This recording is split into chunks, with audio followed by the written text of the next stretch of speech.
सो बच्चों आज हम जानने वाले हैं sigma bond and pi bond के बीच में डिफरेंसेस।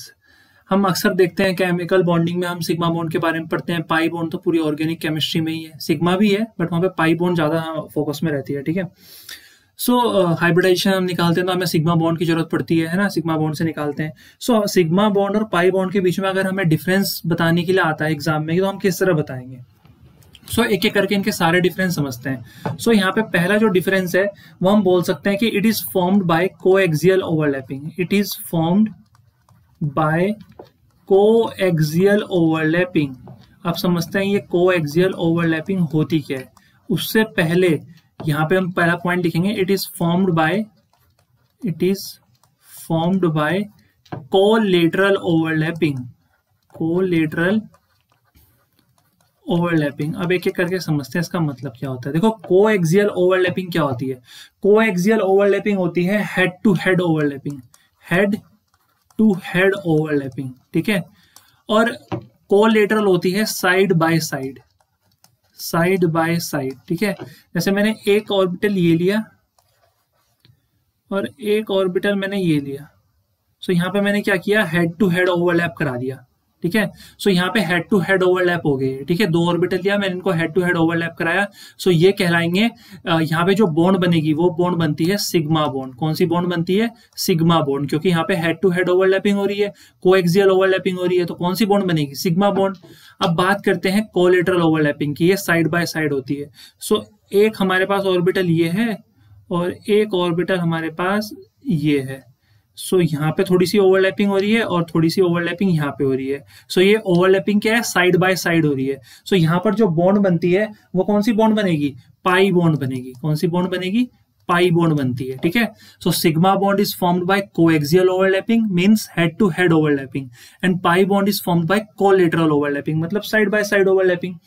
अब बात करते हैं सिग्मा बॉन्ड की। ठीक है, सिग्मा बॉन्ड जो होती है ना वो एक स्ट्रॉन्ग बॉन्ड होती है, it is a strong bond. ठीक है, अब ये स्ट्रॉन्ग बॉन्ड क्यों होती है, सो हमेशा ध्यान रखना है जो कोएक्सियल ओवरलैपिंग होती है वो स्ट्रॉन्ग ओवरलैपिंग होती है। ठीक है, वो इतना इजीली ब्रेक नहीं होती है। ये वाली जो साइड बाय साइड ओवरलैपिंग होती है ये काफी स्ट्रॉन्ग होती है। ठीक है, हेड टू हेड वाली, सॉरी, साइड बाय साइड जो ओवरलैपिंग होती है ये थोड़ी वीक होती है। ठीक है, ये क्या होती है, वीक होती है, इजिली ब्रेक हो सकती है, इसीलिए इसको हम पाई बॉन्ड को बोलते हैं कि it is a weak bond. अब head to head overlapping strong होती है और यहाँ पे क्या बनती है, सिग्मा बॉन्ड, तो हम ये भी कह सकते हैं कि it is a strong bond. ठीक है, और यहाँ पे सेकंड पार्ट क्या हो जाएगा, सेकंड पॉइंट, कि it is a weak bond.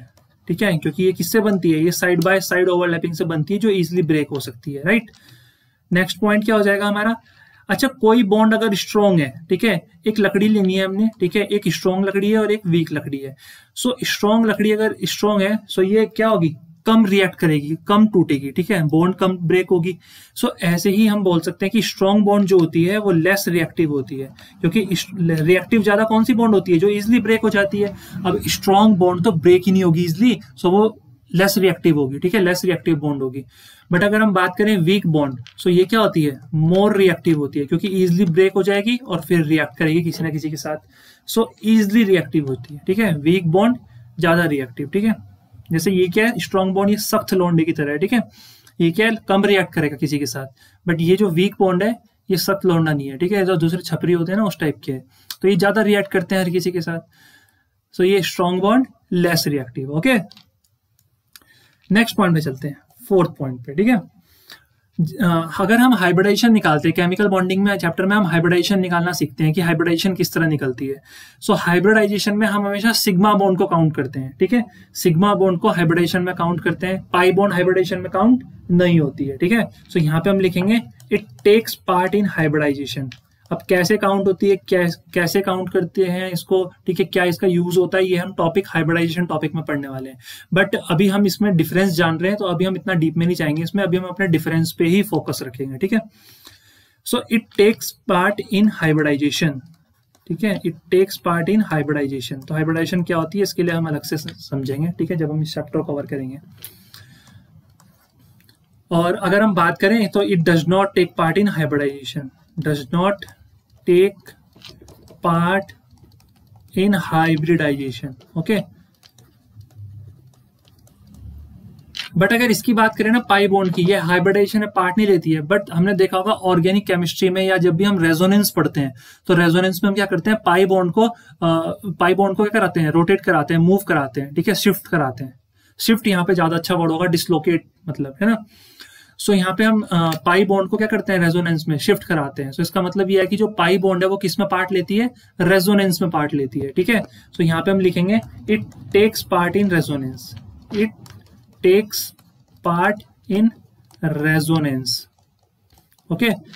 But अगर हम इसकी बात करें, so it does not take parts in resonance, it does not take part in resonance, okay, does not take part in resonance. और एक और पॉइंट हम समझते हैं इसमें कि सिग्मा बॉन्ड जो होती है वो डायरेक्शनल नेचर की होती है, सिग्मा बॉन्ड जो होती है वो डायरेक्शनल नेचर की होती है, ठीक है।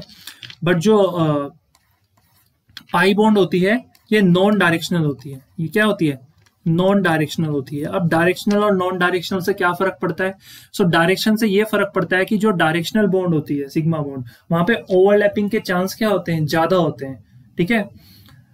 और जहां पर जो पाई बॉन्ड होती है वो नॉन डायरेक्शनल होती है, तो यहाँ पे बॉन्ड फॉर्मेशन के चांस क्या होते हैं, कम होते हैं, ठीक है।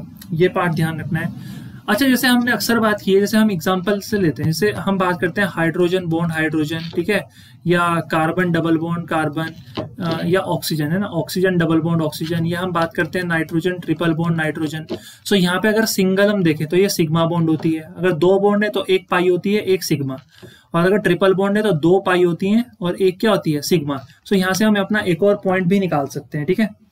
यहाँ से हम क्या कर सकते हैं, अपना एक और पॉइंट भी निकाल सकते हैं। वो पॉइंट क्या होगा, देखो देख के समझ आ रहा होगा। यहाँ पे एक चीज है कि सिग्मा जो बॉन्ड है वो काफी डेयरिंग बॉन्ड है। क्यों डेयरिंग है, क्योंकि वो सिंगली एग्जिस्ट कर रही है। पाई बॉन्ड देखो थोड़ी डेयरिंग कम है इसमें, क्योंकि ये क्या कर रही है, ये सिग्मा के साथ एग्जिस्ट करती है, अकेले एग्जिस्ट नहीं करती। सो सिग्मा बॉन्ड में एक और पॉइंट हो जाएगा कि इट एग्जिस्ट सिंगली, और इसमें पॉइंट हो जाएगा it does not exist singly, it does not exist singly, okay. So ये 7 पॉइंट्स हो गए हमारे सिग्मा एंड पाई बॉन्ड के डिफरेंस के। तो फर्स्ट पॉइंट क्या था कि सिग्मा बॉन्ड, देखो इसमें बिना देखे अब माइंड में रिपीट करना है, जिससे कि ये वीडियो जब खत्म हो सो एकदम से टॉपिक जो माइंड में एकदम फिट हो जाए, ठीक है, कोई हिला ना पाए इसको। तो सिग्मा बॉन्ड कैसे बनती है, कोएक्सियल ओवरलैपिंग से, ठीक है। पाई बॉन्ड कैसे बनती है, कोलेटरल।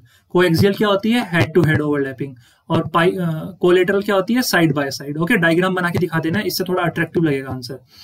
सेकंड पॉइंट की अगर बात करें, सिग्मा बॉन्ड क्या होती है, स्ट्रॉन्ग बॉन्ड होती है और इसी वजह से लेस रिएक्टिव होती है। और इसमें जो पाई बॉन्ड होती है ये वीक बॉन्ड होती है और इसी वजह से ये मोर रिएक्टिव होती है, ओके। सिग्मा बॉन्ड जो होती है वो हाइब्रिडाइजेशन में पार्ट लेती है, पाई बॉन्ड जो होती है वो रेजोनेंस में पार्ट लेती है, ठीक है। और एक और पॉइंट कि सिग्मा बॉन्ड जो होती है वो डायरेक्शनल होती है, पाई बॉन्ड जो होती है वो नॉन डायरेक्शनल होती है। सिग्मा बॉन्ड सिंगली एग्जिस्ट करती है but pi bond singly exist नहीं करती है, ओके। तो आई होप अब सिग्मा और पाई बॉन्ड के बीच में डिफरेंस जो थे वो क्लियर हो गए होंगे, ठीक है। अब अगर कोई पूछेगा या एग्जाम में क्वेश्चन आता है सिग्मा और पाई बॉन्ड के डिफरेंस के ऊपर, तो आप लोग इजीली इसको लिख के आ सकते हो, ठीक है। इसलिए मैंने यहाँ पे प्रॉपर नोट्स की फॉर्म में लिखा दिया है, ठीक है, कुछ भी मिस नहीं किया है जिससे कोई गलती ना हो। सो आई होप इतना क्लियर हो गया होगा। वीडियो में बने रहने के लिए बहुत बहुत शुक्रिया। मिलते हैं नेक्स्ट वीडियो में।